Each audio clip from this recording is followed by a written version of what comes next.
ಪ್ರಭು ಯೇಸುವಿನಲ್ಲಿ ಅನುಗ್ರಹಿತರಾದ ಪ್ರಿಯರೇ, ಉಪವಾಸ ನಿಯೋಗ ಪ್ರಾರ್ಥನೆಯ 4ನೆಯ ದಿನ ಇಂದು.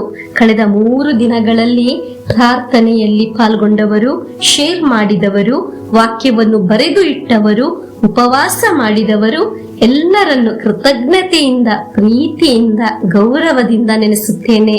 ನಿಮ್ಮ ಪ್ರಾರ್ಥನೆ, ಉಪವಾಸ ಎಲ್ಲ ಒಂದೊಂದು ಅನುಗ್ರಹಕ್ಕೆ ಕಾರಣವಾಗುತ್ತದೆ. ನಾವು ಜೀವನದಲ್ಲಿ ಹೆಚ್ಚು ಹೆಚ್ಚು ಕೃಪೆಯುಳ್ಳವರಾಗಿ ಮಾರ್ಪಡುತ್ತಿದ್ದೇವೆ. ಹಾಲೆಲೂಯ. ಡೈಲಿ ಬ್ಲೆಸ್ಸಿಂಗ್ ಭಾಗವಾಗಿ ನಿಂತುಕೊಂಡು ದೇವರ ವಾಕ್ಯ ಆಲಿಸುವ ಒಬ್ಬೊಬ್ಬರಿಗಾಗಿ ಪ್ರಾರ್ಥಿಸುತ್ತೇನೆ. ಈ ಅನುಗ್ರಹ ಧ್ಯಾನ ಮಂದಿರದಿಂದ ನಿಮಗಾಗಿ ನಾವು ಪ್ರತಿನಿತ್ಯ ಪ್ರಾರ್ಥಿಸುತ್ತಿದ್ದೇವೆ. ನೀವು ಎಲ್ಲಿಯೂ ಕುಗ್ಗಿ ಹೋಗುವುದಿಲ್ಲ.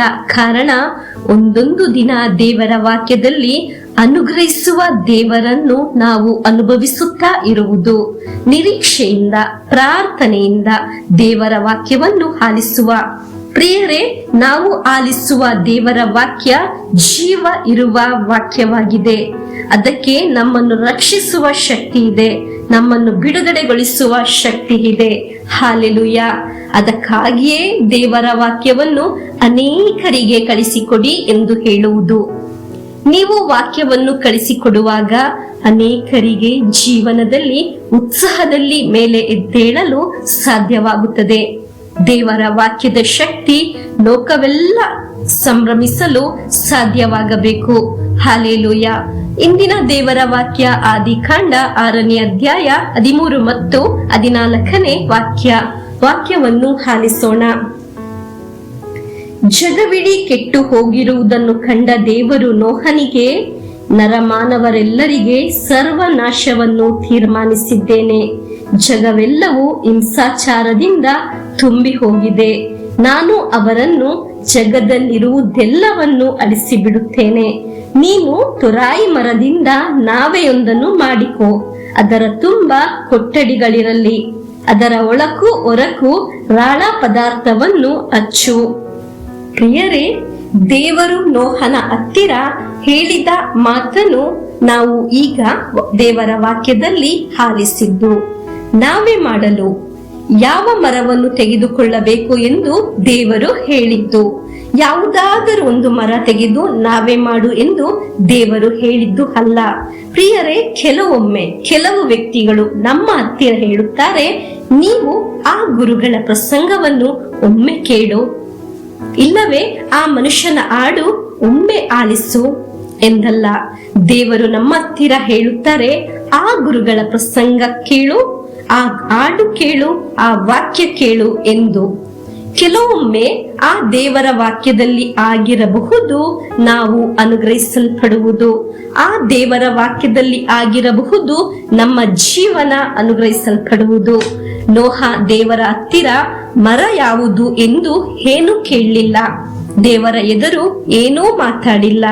ದೇವರ ವಾಕ್ಯವನ್ನು ಅನುಸರಿಸಿ ದೇವರನ್ನು ಆಶ್ರಯಿಸಿ ನೋಹ ಒಂದು ನಾವೆಯನ್ನು ಸಿದ್ಧಪಡಿಸಿದ್ದಾಗ ನೋಹನಿಗೆ ನಾವೇ ತಯಾರು ಮಾಡುವ ಕೆಲಸವು ಗೊತ್ತಿರುವುದಿಲ್ಲ. ದೇವರ ಮಾತು ಕೇಳಿ ದೇವರ ವಾಕ್ಯದಲ್ಲಿ ಆಶ್ರಯಿಸಿ ಮಾಡಿದ್ದಾಗ ಲೋಕವು ಆಶ್ಚರ್ಯ ಪಡುವ ಹಾಗೆ ಎಲ್ಲರಿಗೂ ಅಸಾಧ್ಯವಾದ ಕೆಲಸವನ್ನು ಆ ಕಾಲದಲ್ಲಿ ನೋಹನ ಹತ್ತಿರ ದೇವರು ಮಾಡಿಸಿದರು. ಹಾಲೆಲೂಯ.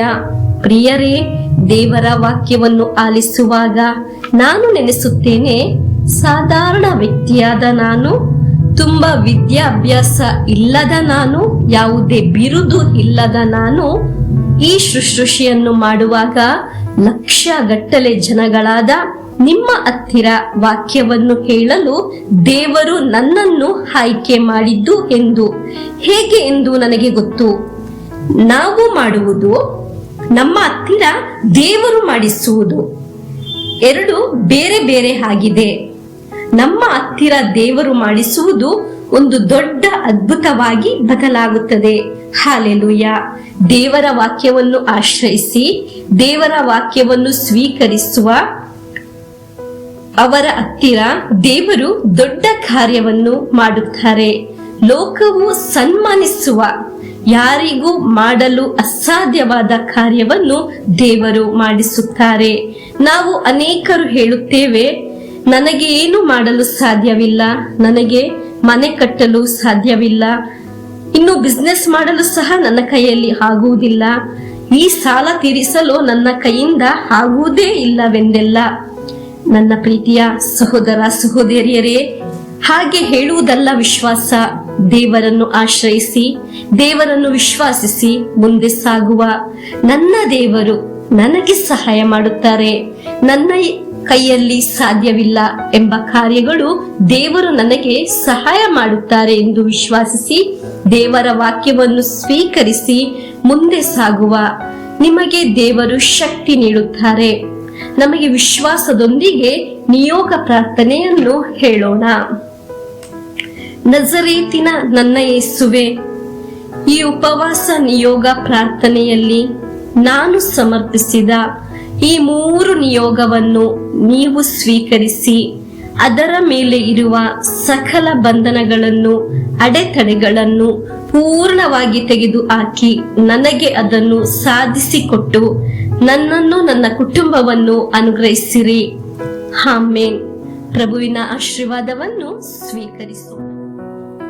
ನಮ್ಮ ಪ್ರಭು ಯೇಸು ಕ್ರಿಸ್ತರ ವರಪ್ರಸಾದವು, ದೇವರ ಪ್ರೀತಿಯು, ಪವಿತ್ರಾತ್ಮರ ಅನ್ಯೋನ್ಯತೆಯು ನಮ್ಮೊಡನೆ ಇರಲಿ. ರೋಗಗಳಿಂದ, ಅಪಘಾತದಿಂದ, ದುರ್ಮರಣದಿಂದ, ಅಗಾಲಿದ ಮರಣದಿಂದ, ಅಸೂಯೆಯಿಂದ, ಮೋಸೆ ವಂದನೆ ಇರಿಂದೆಲ್ಲ ದೇವರು ನಮ್ಮನ್ನು ಸಂರಕ್ಷಿಸಲಿ. ಹಾಲೆಲೂಯ. ಆಮೆನ್.